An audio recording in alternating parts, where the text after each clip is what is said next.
Irmãos, quando eu fiz o seminário, nós moramos, porque quando chegamos em Rio Claro, São Paulo, que é próximo a Campinas, eu já cheguei casado, ainda sem filhos, né? Mas ali em Rio Claro, São Paulo, nós ficamos por alguns anos, e foram os anos que eu fiz seminário em Campinas. E lá eu conheci um senhor chamado Davi.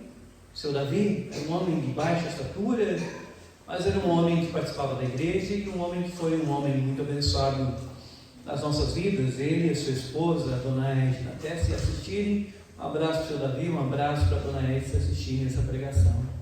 Mas o seu Davi me ensinou, mesmo que ele não saiba disso, mesmo que ele venha saber nesse momento, ele me ensinou algumas coisas curiosas.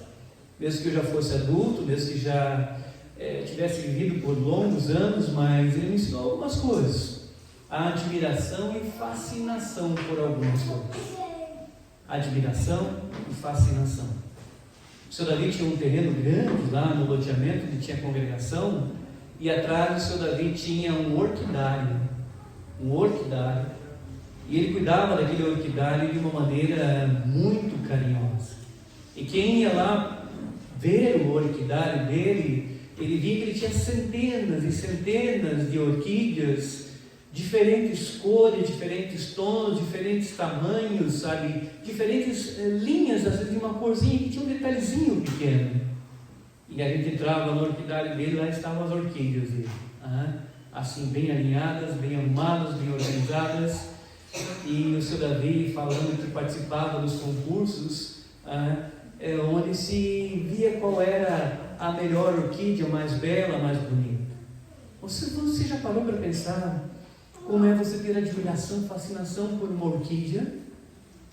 Em você ir numa exposição de orquídeas em que você chega e observa e olha para a orquídea e fica olhando a orquídea assim, por 15 minutos, os detalhes da orquídea, o formato dela, as cores dela, como é que ela tem uma cor um pouco mais variante do que essa, e essa aqui é o primeiro lugar, e essa aqui é o terceiro, e essa é o segundo. Seu Davi sabia admirar orquídeas, ele tinha fascinação por orquídeas. E um dia o seu Davi também me falou de um maestro, André Rieu, e o seu Davi disse, puxa vida, como eu gosto do André Rieu. Eu nunca tinha ouvido o André Rieu, nunca tinha tido admiração por André Rieu, muito menos nas orquestras em que ele rege, nas composições e naquilo que ele faz.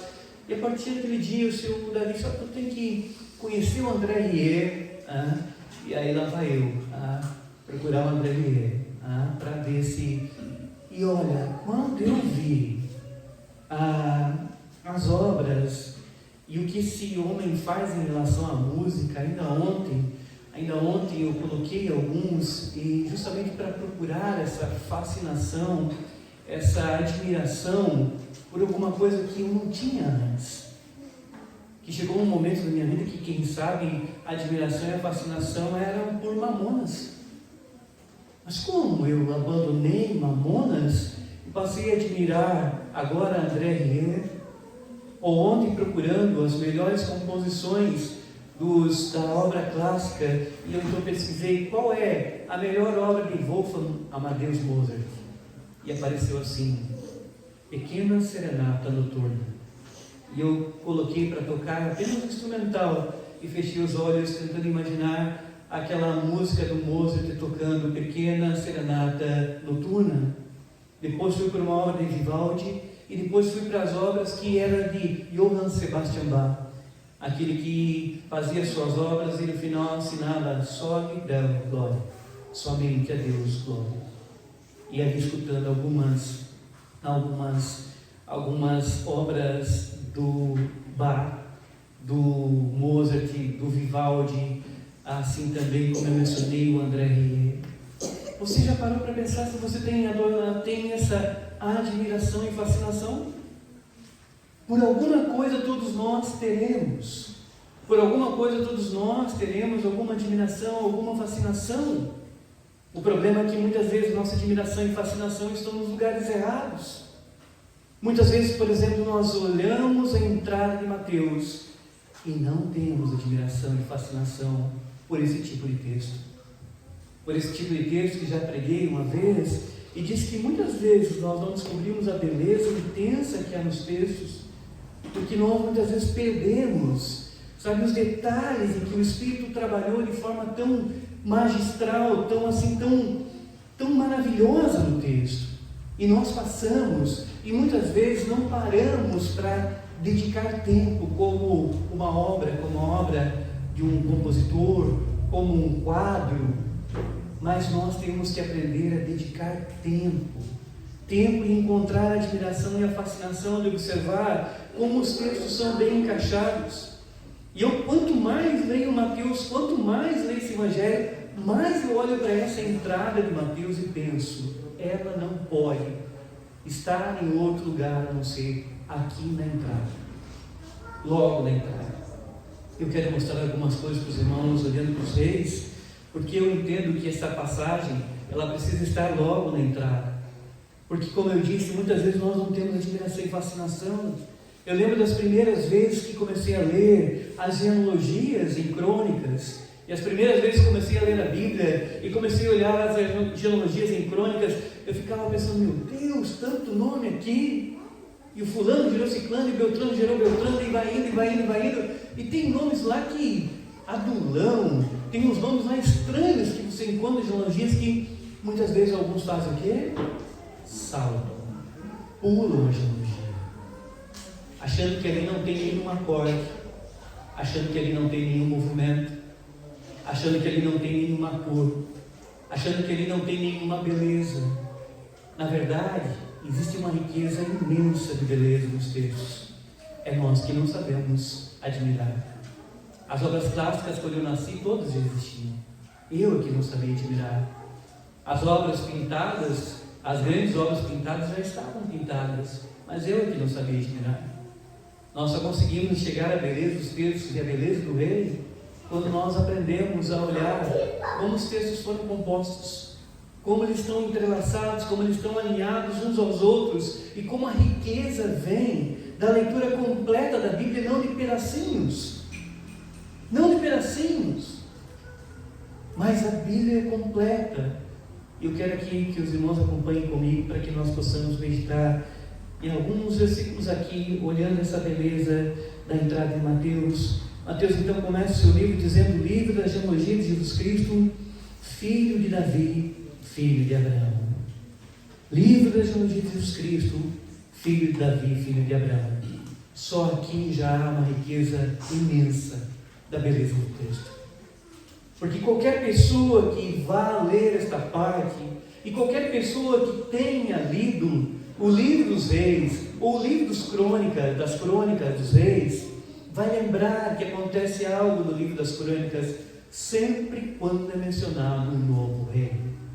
Sempre quando é mencionado um novo rei, acontece um detalhe igual para todos eles, logo nos primeiros versículos mencionados sobre aquele rei. E você lembra o que é mencionado sobre qualquer rei que é apresentado no livro dos reis, ou crônicas, sempre é apresentado assim: fulano começou a reinar com tantos anos, e era filho de Ciclano, era filho de Beltrano. E lá é mencionado justamente a filiação dele. É mencionada a filiação justamente para você lembrar, principalmente dos reis do sul, para você lembrar que esse rei tem sangue real, que esse rei vem exatamente da descendência real, principalmente dos reis do sul, para lembrar que a linhagem dos reis do sul nunca foi cortada, apesar de tentativa de se cortar a linhagem, apesar de tentativa de se eliminar todos os descendentes reais de Davi, mas nunca isso aconteceu. Deus sempre sustentou para que sempre tivesse um descendente de Davi, sempre tivesse um descendente de Davi.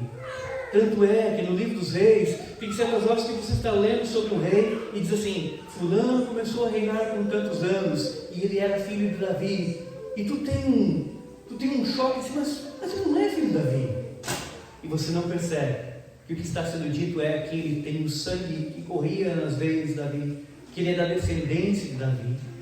E só nisso você deveria entender que Mateus, já no primeiro versículo, está dizendo: livro da genealogia de Jesus Cristo, filho de Davi. Ou seja, o trono não está vazio para sempre. O trono não permanecerá para sempre vazio. E esse que chega com documentação, chega com um documento tão poderoso para mostrar que ele pode reivindicar a realeza, porque ele vem da descendência de Davi. Ele vem de lá.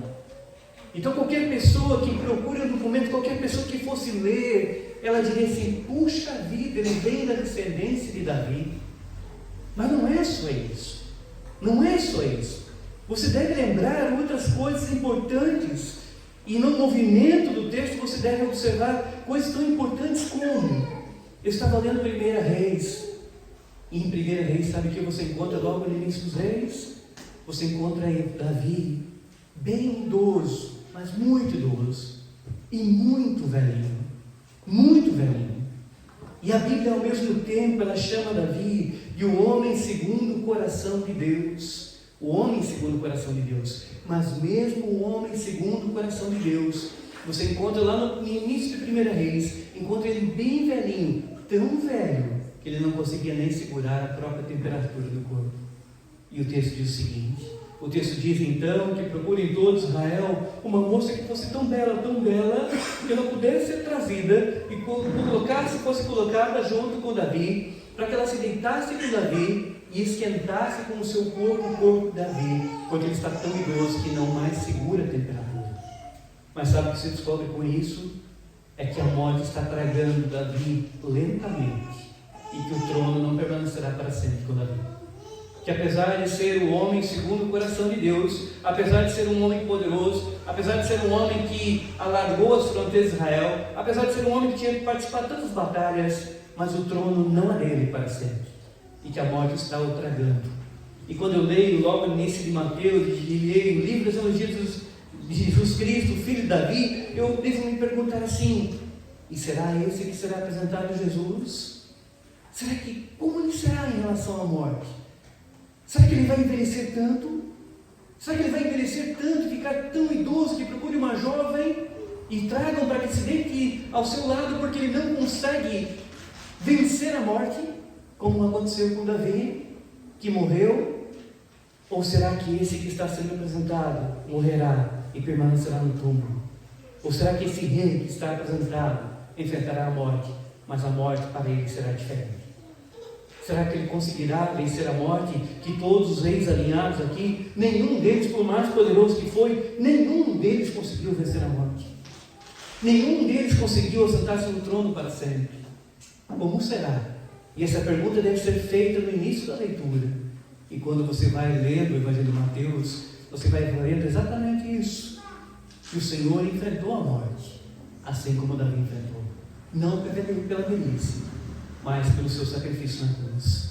A grande diferença é que Davi não permaneceu para sempre no trono, mas nosso Senhor sim, ao vencer a morte, centrar-se à direita de Deus e dizer que toda a autoridade lhe foi dada.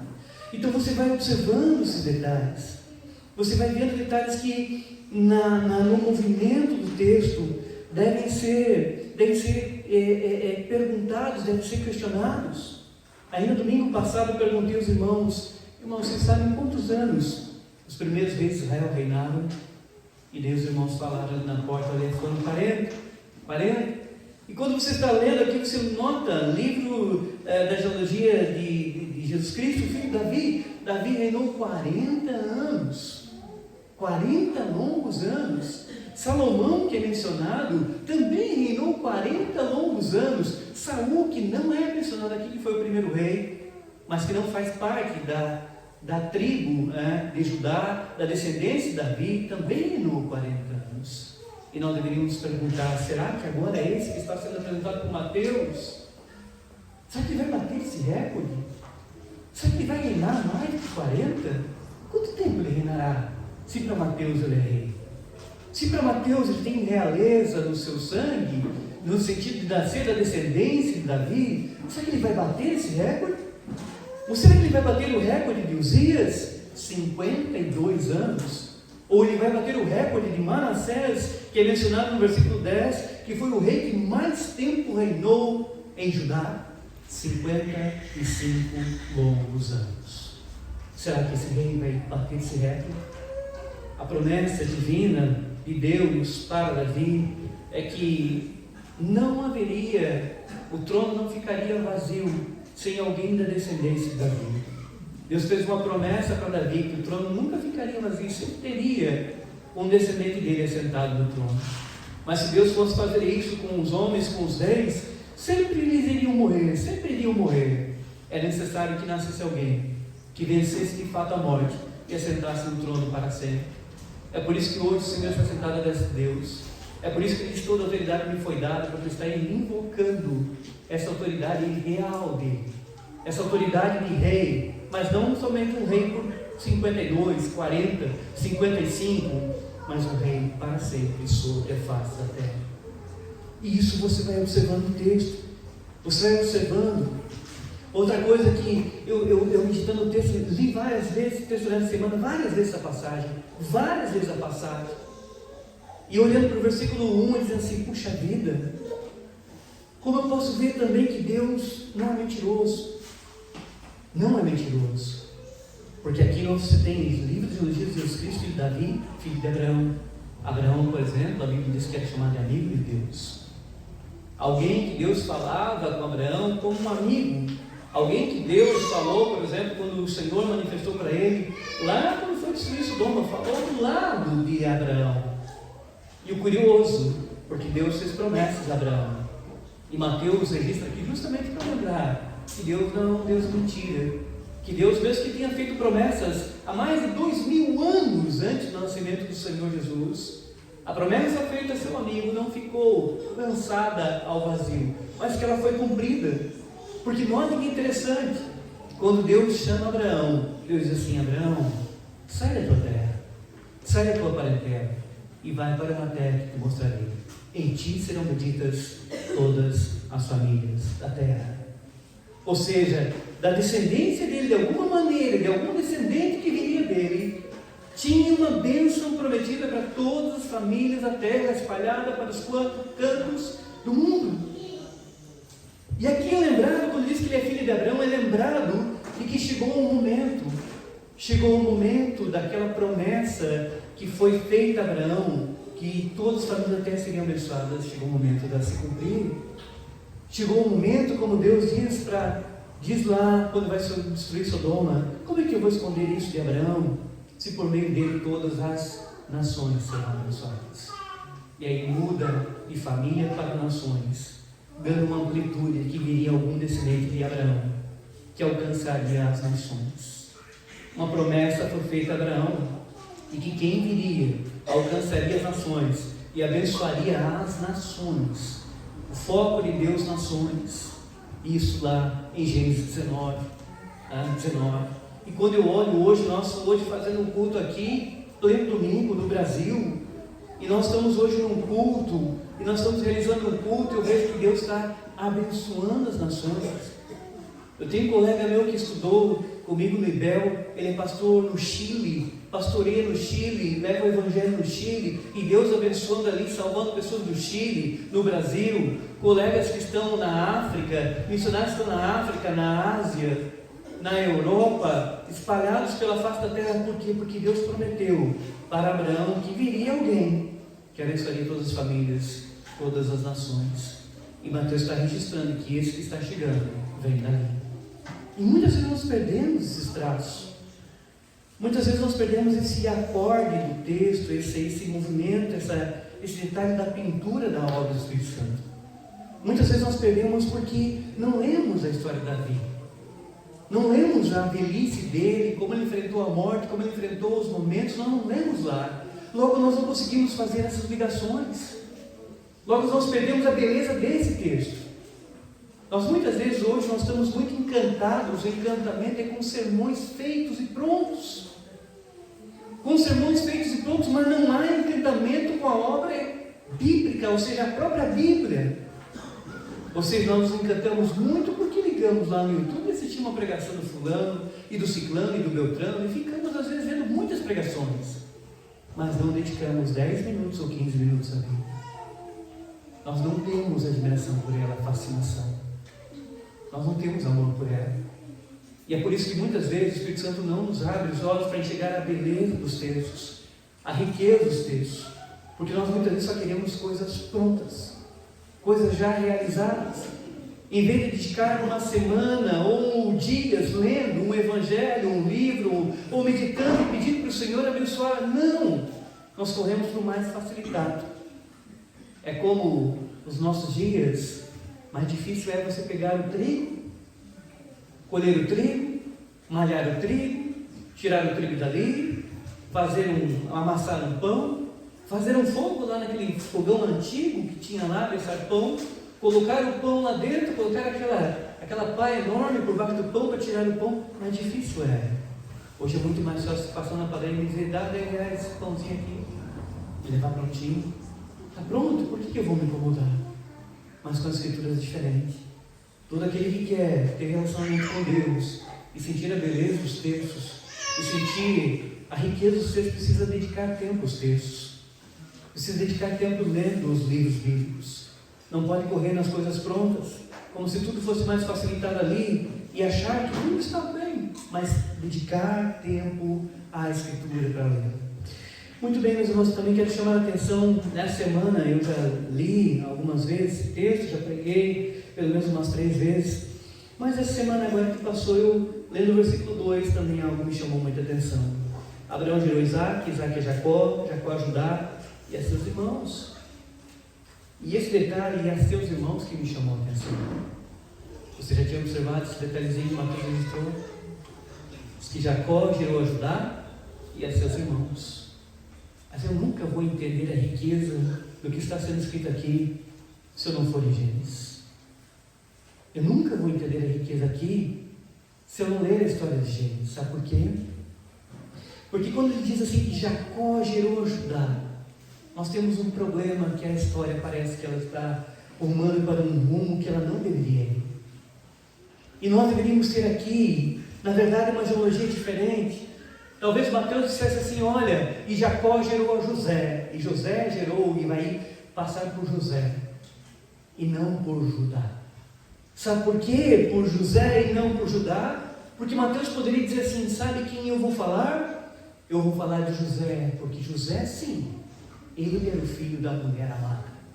E se for para mim falar de um dos filhos de Jacó, eu quero falar de um dos filhos de Jacó, que era da mulher amada. Não da mulher que não era amada. Não da mulher que sofreu em não ser amada e foi gerando filhos, e mais outro filho, e mais outro filho, e nunca foi amada de fato por Jacó. E aquela que foi desprezada pelo homem não foi desprezada por Deus. Porque todos leem lá a história que Labão enganou Jacó, e Jacó se deitou com a primeira, que é Lia, depois se deitou com a mulher amada. Mas da mulher amada ele teve 2 filhos. Inclusive a história diz que ele gostava mais de José. Por isso ele fez uma túnica colorida para José. E os outros irmãos não gostavam de José. E José, quem é exaltado por Jacó, mas não exaltado por Mateus. É exaltado por Jacó, mas não exaltado na genealogia. É exaltado por Jacó, mas não é esse que aparece aqui. É Judá. E aqui o curso da história, como alguém bem disse, parece que tudo começa a se preparar de maneira para o lado que não deveria ser, justamente para mostrar que o Cristo não teve privilégio algum, mas que ele nasce de uma forma cumprindo todas as profecias de uma maneira magistral. E Jacó então poderia, como eu disse, poderia ter o registro aqui de José. Sabe por que também de José? Porque José governou o Egito. E nós poderíamos ter aqui, sendo dito assim, olha, nós temos aqui Jesus que veio da descendência de José, porque José foi um grande homem no Egito, governou o Egito. Mas não há nenhuma menção de José aqui, a não ser o nome do Senhor, do nome de José, que está no casamento marcado com Maria, que tem o nome de José, não José do Egito. Não é dito aqui a respeito nem de José, nem de Benjamim, que era o outro filho da Raquel. E aí você volta, e tu vai ler no capítulo 49 de Gênesis. E vai ver como essa história de realeza, ela se mostra tão bela na Bíblia. E lá, como eu disse, você vai encontrar no capítulo 49, esse Jacó mencionado aqui, bem velhinho.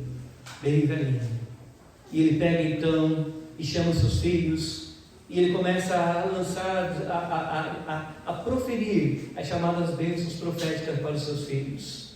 E é curioso como ele faz a bênção profética. Eu não sei se você já observou, mas ele começa na ordem dos filhos de Lia, os 4 filhos de Lia. Os 4 filhos de Lia eram Rúben, Simeão, Levi, e eu estou esquecendo aqui o Judá, o próprio Judá. Mas Judá é o último filho que a Lia tem.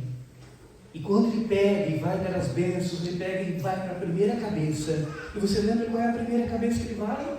Ele vai na cabeça de Rúben, o filho mais velho dele.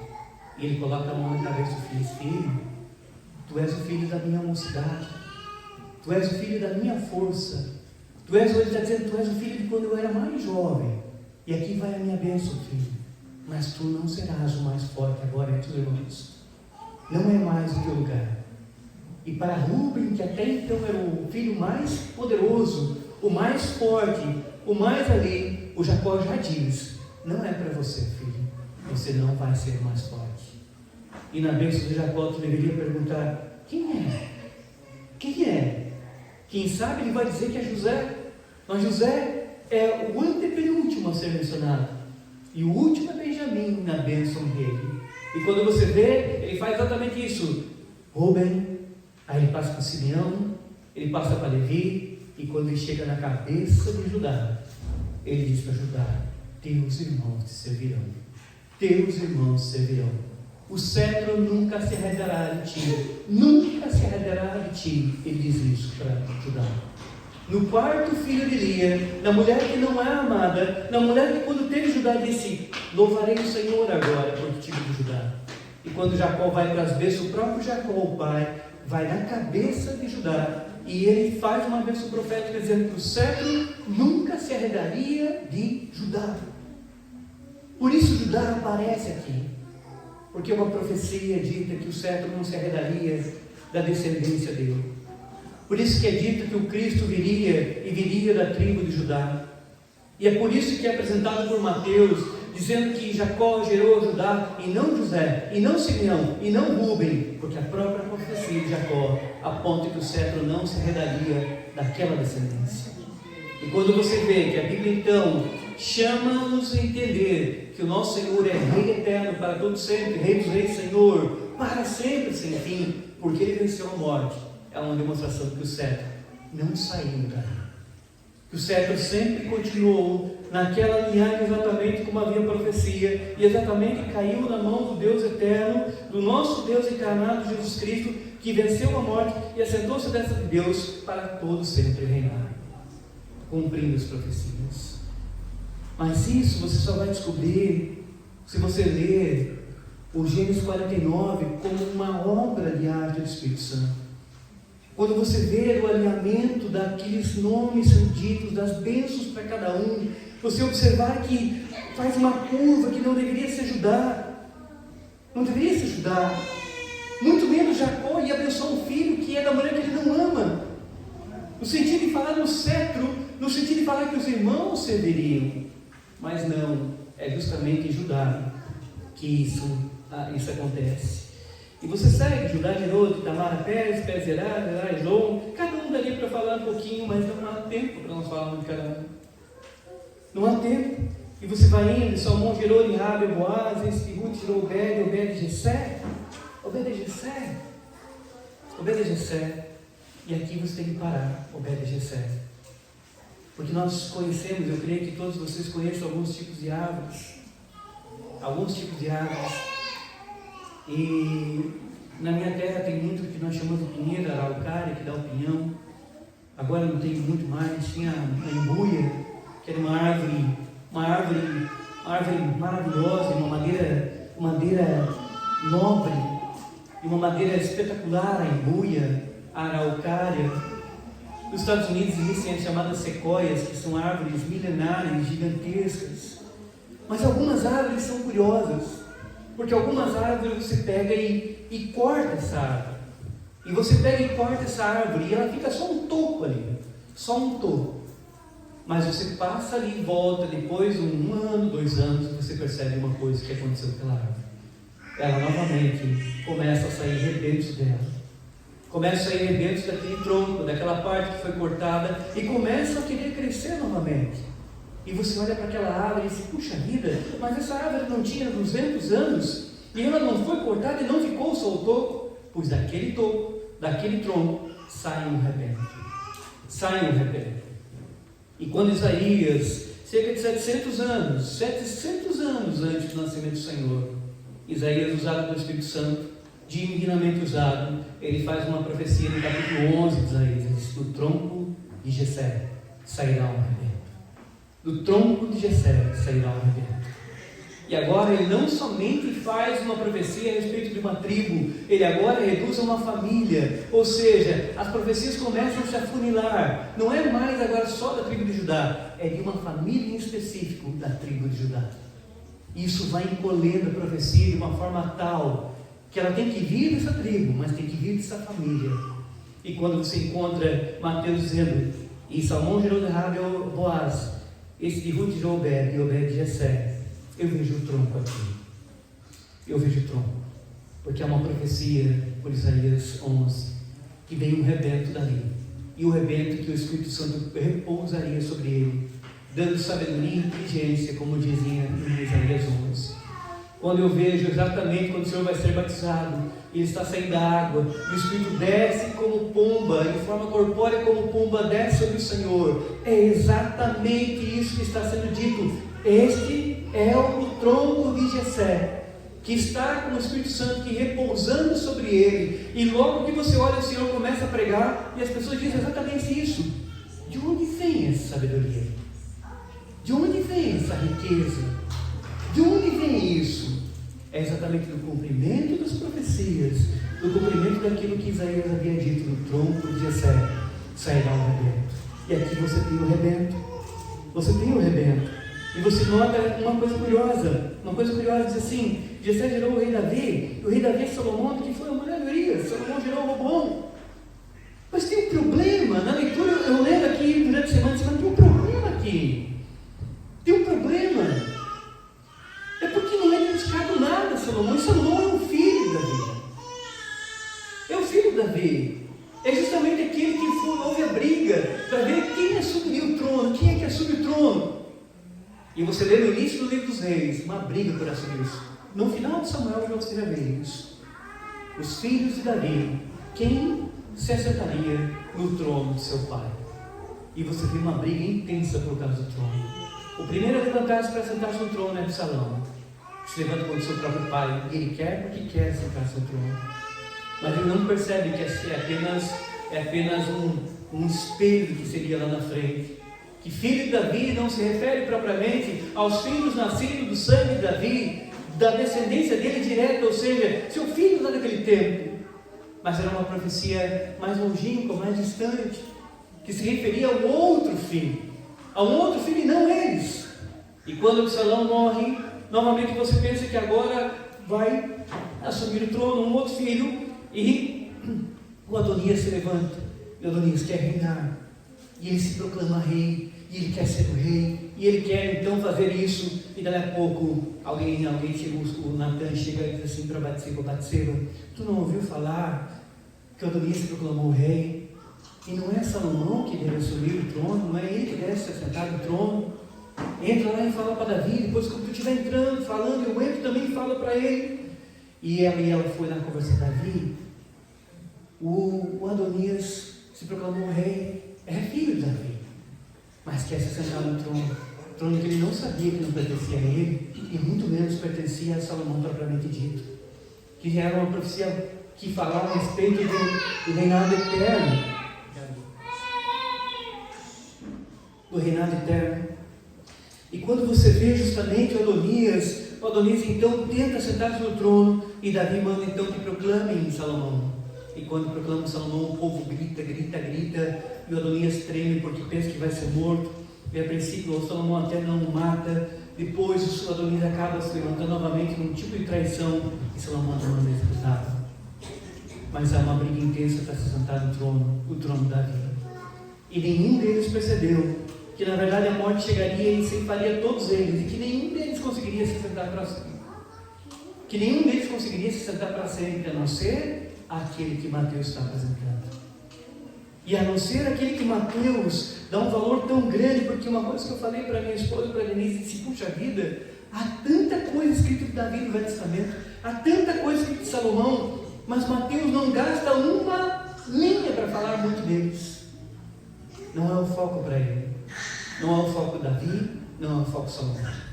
Se fosse Salomão, ele estaria aqui falando dos homens que se sentavam ao lado de Salomão, da mesa composta de Salomão, que refere a falar dos reis, como havia beleza na mesa, nos oficiais, nos talheres, em tudo aquilo que havia, mas não há nada falando de Salomão.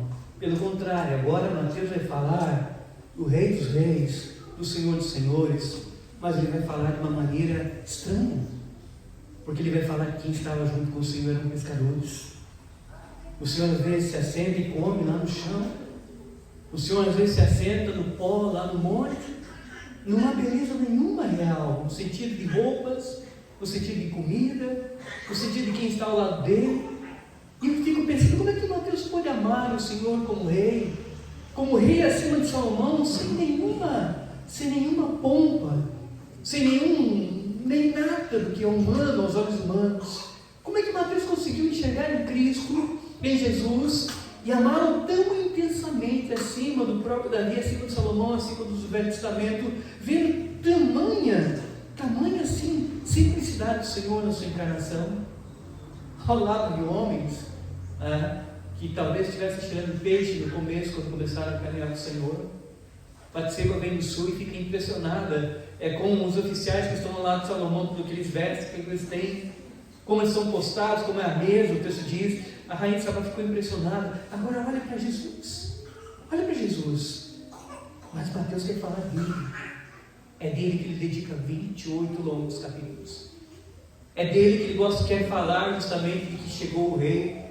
É dele que ele quer apontar nas histórias em que ele conta que está lá Bartimeu sentado à beira do caminho, e Bartimeu ouve que está passando Jesus, e Bartimeu não pensa 2 vezes, se levanta e começa a gritar: Jesus, filho de Davi, tem compaixão de nós. Jesus, filho de Davi, tem compaixão de nós.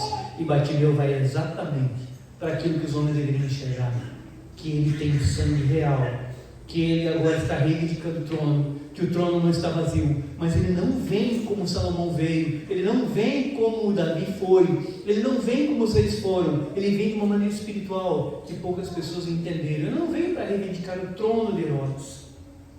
E você vai observando e lendo e vendo a beleza dos textos. Eu tenho só mais 2 para comentar, meus irmãos, tenham paciência um pouquinho. Outra coisa que você deve observar também na mistura desses reis que é mencionado sobre nosso Senhor é justamente observar um rei que aparece aqui no versículo 10. Versículo 10 diz assim: Ezequias gerou a Manassés, Manassés a Amon, Amon a Josias. No mesmo versículo você tem um recordista de tempo reinando em Judá, que é Manassés, 55 anos, mas você tem um dos recordistas de menor idade para começo de reinado. E você tem ali justamente o Josias, não é o maior recordista, porque é Joás. Quando tu estuda a história dos reis, tu vê lá, fulano começou a reinar com 20 anos, fulano começou a reinar com 23 anos, mas quando chega em Joás e chega em Josias, há um detalhe curioso. Diz assim: Joás começou a reinar com 7 anos. 7 aninhos. E você enxerga que Joás, com 7 anos, já é dito que é rei. Quando você vai para Josias, que aparece Josias, Joás não é aqui mencionado aqui nesse versículo, mas Josias e Josias começa a reinar com 8 anos. Joás com 7, Josias com 8.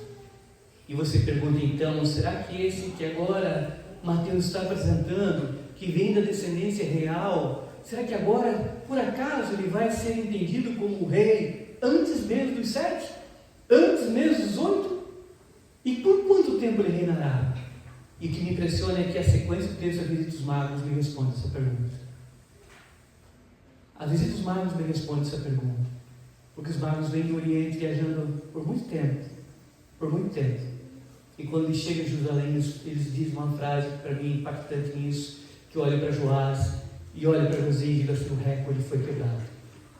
Porque os magos chegam lá do Oriente, e eles chegam e dizem assim: onde está o recém-nascido, rei dos judeus? Porque vimos sua estrela no Oriente e viemos para adorá-lo. Eles já estão entendendo que esse que nasceu não precisa ser colocado no trono, ele já é desde o seu nascimento. Que coisa impressionante! Ele não precisa esperar alguém morrer para assumir. Ele já chegou dizendo assim: onde está o recém-nascido, rei dos judeus? Porque vimos sua estrela no Oriente e viemos para adorá-lo. Que é muito mais do que entender que é rei, mas entender que é a encarnação de Deus, né? Mas agora em forma também de rei, para assumir os ofícios que as profecias exigiam: rei, profeta e sacerdote. Profeta, sacerdote e rei. E aqui eu vejo que o recorde de Joás e Josias vão para o espaço, porque é justamente isso que eles dizem: onde está o recém-nascido rei de Deus? Porque vimos sua estrela no Oriente e viemos para adorá-lo. E eu vejo que o recorde de Joás e Josias foram batidos, e o recorde de Uzias e Manassés foram batidos em longevidade, porque o nosso rei venceu a morte e se sentou no trono para sempre, para reinar para sempre, e um dia voltará de forma gloriosa e triunfante entre as nuvens, para que a sua igreja veja que apenas a Bíblia não está falando apenas da morte e ressurreição dele, mas está falando tudo o que ainda há de acontecer, e acontecerá. E tudo isso, por isso que eu falei para os irmãos que não consigo enxergar outra forma de olhar o início de Mateus. Se tivesse uma outra forma, eu estranharia hoje, porque eu acho tão belo que está aqui. Como eu disse, eu tenho procurado observar essa passagem de Mateus e as outras também, é claro, mas a admiração, a fascinação pelo texto, de você olhar e enxergar a riqueza nele, de você não enxergar com preguiça e falar assim: para que tanto nome? Para que eu vou ler todos esses nomes? Por que foi colocado aqui? Isso aqui, para que? O que vai me ajudar? Vai me ajudar a entender a história do meu rei, a riqueza dele, a beleza dele, e não satisfazer os meus próprios entendimentos. Porque se fosse o problema da própria natureza, sabe o que teria que ter aqui? A história de um jogo do Flamengo. Aí, que legal, eu gosto do Flamengo, eu gosto do Corinthians, do Flamengo. Aí teria aqui uma entrada assim, daí eu ficaria feliz com isso? É isso que eu devo ficar feliz? É nisso que deve estar a minha fascinação, a minha empolgação? Mas muitas vezes, sabe o que acontece? Nós assistimos 20 jogos no nosso time e não lemos um capítulo sobre o rei. Muitas vezes nós assistimos séries que são longas para chuchu, e termina a primeira temporada, e vem a segunda, e vem a terceira, e não dedicamos um capítulo ao rei. Você não sente fascinação pelo rei. Na verdade, nós estamos sentindo fascinação pelas séries, pelo futebol. Não adianta apenas sentir um arrepio na hora do culto. É necessário enxergar a beleza dele na nossa leitura, de que você esteja lendo a Bíblia em casa e você sinta a emoção do Espírito Santo te mostrando, te abrindo, te mostrando a beleza. É como eu disse, uma obra clássica, e você começar a sentir. Teve eu não lembro do qual deles, e eu falei assim, eu escutando, eu falei assim: parece que o violino está tocando no meu braço. Porque de tal forma aquela obra, os instrumentos tocando, parece que eles mexiam no corpo, sabe, no sentimento do corpo, aquela obra. A mesma coisa os textos, quando nós estamos em casa e pegamos nossa Bíblia e tiramos um tempo de contemplação, de ir ler a Bíblia e dedicar um tempo de meditar na Bíblia, e você começa a observar que o Espírito Santo começa a te fazer lembrar, e fazer entender, e fazer crescer, e você começa até a ficar emocionado com a leitura de Deus falando com você por meio da sua palavra. Aí sim você encontrou a beleza. Mas enquanto nós não encontramos essa beleza, enquanto nós ficamos lançando a beleza de ficar no shopping olhando um carro por 20 minutos, e olha ali esse carro, e olha isso aqui, ou uma música, eu gosto muito, e gosto, né? Ainda ontem eu tenho uma música do Zé Ramalho, Sinônimos, e aí eu fico escutando os sinônimos do Zé Ramalho, puxa, que gosto da música, gosto da música de muitas históricas, mas eu não posso sentir maior admiração e fascinação do que eu sinto pela leitura da história do meu rei. do meu Senhor e meu Salvador. Eu só quero encerrar nessa noite a pregação. Ainda ontem fomos lá em Jaguaruna, quero que os irmãos orem pelo campo de Jaguaruna. Começou o trabalho ontem, vários representantes, várias igrejas estavam lá, estava lotado. E o pastor Hudson estava lá ontem. Para mim foi muito emocionante, porque trabalhei em Jaguaruna com os irmãos 4 anos e meio. Depois passei para Tubarão. Mas foram 4 anos e meio, longos 4 anos e meio, indo toda terça-feira fazer estudo. E lá tinham sementinhas que foram lançadas, estavam lá ontem. Aí, um abraço. E eu estava muito emocionado ontem de ver o trabalho iniciando em Jaguaruna ontem. Porque a gente vai lançando sementes e o Senhor vai abençoando. E aí eles têm um grupinho de cerca de 30 pessoas lá, 30 pessoas. Já é um bom grupo. E agora chegou um pastor para subir esse ano, para morar lá e trabalhar com eles lá, com esse grupo de 30 pessoas. Eu estava muito feliz ontem. E o Emerson leu um texto em Esdras. Só que Esdras parece que está fora desse texto, mas não está. Não está. Porque eu quero mostrar uma outra família. Porque vocês vão vendo que Mateus diz o seguinte, olha só, versículo 11 e 12, diz assim: Josias gerou Jeconias e seus irmãos no tempo do exílio da Babilônia. Depois do exílio da Babilônia, Jeconias gerou Salatiel e Salatiel a Zorobabel. Você precisa olhar no Velho Testamento, que os reis de Judá foram indo, Fulano foi governando, mas chegou uma hora que Judá estava pecando contra o Senhor. E o Senhor levantou Jeremias, levantou Isaías, levantou Jeremias para avisar que ele estaria trazendo Nabucodonosor, para que trouxesse disciplina sobre Judá, porque Judá havia se distanciado do Senhor e entrar em Nabucodonosor de uma forma tão poderosa que Nabucodonosor vem e a coisa fica terrível para Judá. E a fome, a morte, os estupros, há ali algumas coisas que acontecem em Judá, mas há uma coisa que acontece. O último rei, Zedequias, o texto diz que Nabucodonosor pegou Zedequias, o último rei, pesou Zedequias e disse assim: veja os teus filhos, Zedequias, veja os teus filhos aqui. Colocou os filhos de Zedequias na frente de Zedequias e matou os filhos de Zedequias. Zedequias é o último rei, matou os filhos de Zedequias. E o que ele fez depois com Zedequias, sabe o que foi? Foi vazar os olhos de Zedequias. Ele furou os olhos de Zedequias, para que a última imagem que Zedequias tivesse é de seus filhos, que seriam os futuros reis, não tem mais. E Nabucodonosor é o imperador, agora é o rei, é o soberano, é o faraó, é o maioral. Só que Nabucodonosor não sabia que nenhuma profecia do Senhor, nada dada, passaria em vão. Que ele poderia até matar os filhos de Zedequias, mas que alguma escaparia, alguma descendência escaparia. E de fato você vai ver que escapou. E segue a linhagem, e depois do exílio, que eles são levados para a Babilônia, ficam 70 anos na Babilônia. O texto diz que Deus os traz novamente agora para a terra prometida. Mas quando traz para a terra prometida, é hora de reconstruir o templo, é hora de reconstruir os muros. E lá na reconstrução do templo aparece uma família colaborando na reconstrução do templo, no livro de Esdras, capítulo 3. Sabe quem é a família que aparece na reconstrução do templo, que aponta para Jesus, que aponta para Cristo? Sabe quem é que aparece lá? Exatamente a família que é mencionada no versículo 2. Depois do exílio da Babilônia, Jeconias gerou Salatiel, e Salatiel a Zorobabel.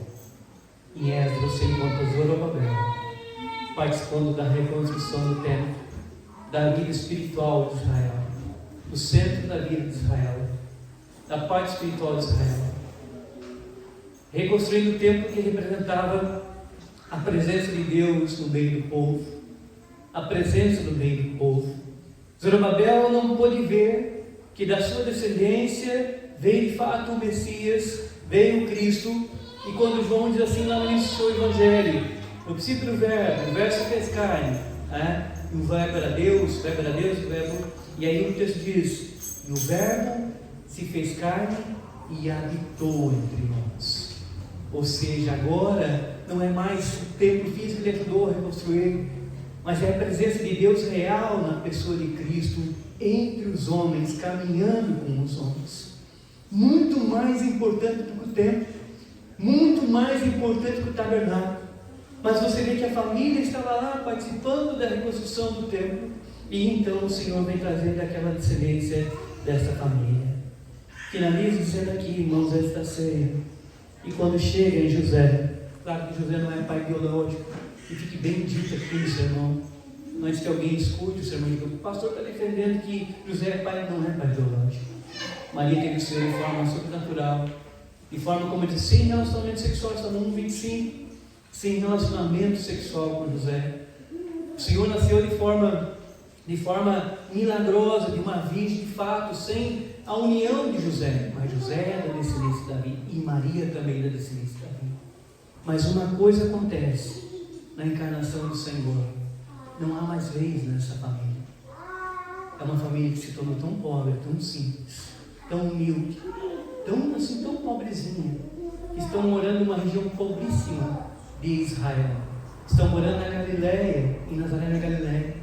Estão morando numa região, e se fosse olhar para trás assim, lá atrás, eles sabiam que tinham descendentes de reis. E Maria nem sequer imaginava que ela seria agraciada de ser chamada para ser a mãe daquele que é rei, profeta e sacerdote eterno para sempre. Que coisa maravilhosa. Meus irmãos, espero que vocês leiam as Escrituras, encontrem, como eu disse, a fascinação, encontrem pelo meio da contemplação, da leitura, da meditação, encontrem prazer. Que os versículos, você olhe para os versículos e pare, gaste tempo, assim como se gasta numa música, numa música clássica, num filme, mas muito mais do que um filme ou uma música clássica, nós possamos encontrar essa satisfação nos textos bíblicos. E essa passagem passa a ser viva no coração, na mente e no coração, que é o que Deus deseja. Não que a gente carregue de uma maneira fria os textos bíblicos no papel, mas que passem a fazer parte do nosso ser, da nossa vida. Que Deus abençoe a todos, e nós possamos ser enriquecidos pela palavra de Deus, e que acima de tudo o nosso Senhor é Rei e Rei eterno. Que Deus abençoe. Vamos fazer uma oração, já orando pela ceia, pelos elementos da ceia nesse momento. Senhor, muito obrigado, Pai, por esta noite, obrigado pela Tua palavra, tão rica palavra, Senhor, tão rico texto, tão rica inspiração, ao qual Tu levantaste em Mateus para nos escrever, Senhor, e nós podemos ser enriquecidos pela beleza dos textos. Obrigado pela Tua palavra santa que chegou até nós, que temos a tradução dela, Pai, mas acima de tudo precisamos do Teu despertamento, para que dia a dia nós possamos ler, Senhor, dia a dia nós possamos meditar, Senhor, dia a dia nós possamos encontrar de fato riqueza naquilo que o Senhor quer que nós encontremos. Senhor, nos abençoe como Teu povo, e que nós possamos, ó Deus, falar com o Senhor falar conosco, ouvir a Tua palavra diariamente, e assim a Tua igreja seja enriquecida por isso. Ó Deus, nós temos tantos desafios, Senhor, mas nós invocamos a Ti por meio do Teu Filho Jesus Cristo, pelo nome dEle, que o Senhor esteja conosco, nos abençoando, nos ajudando, para que todos os desafios sejam superados, e acima de tudo, igreja sendo estabelecida, igrejas que têm compromisso com a Tua palavra, que nós tenhamos homens, lideranças, mulheres e homens que sejam compromissados com as Escrituras, e principalmente com a proclamação do Evangelho, a salvação unicamente pelo Teu Filho Jesus Cristo. Abençoa, Pai, agora o pão, abençoa o cálice que iremos agora beber, iremos comer o pão, beber o cálice, e isso anunciando o Teu Filho Jesus Cristo até que Ele venha.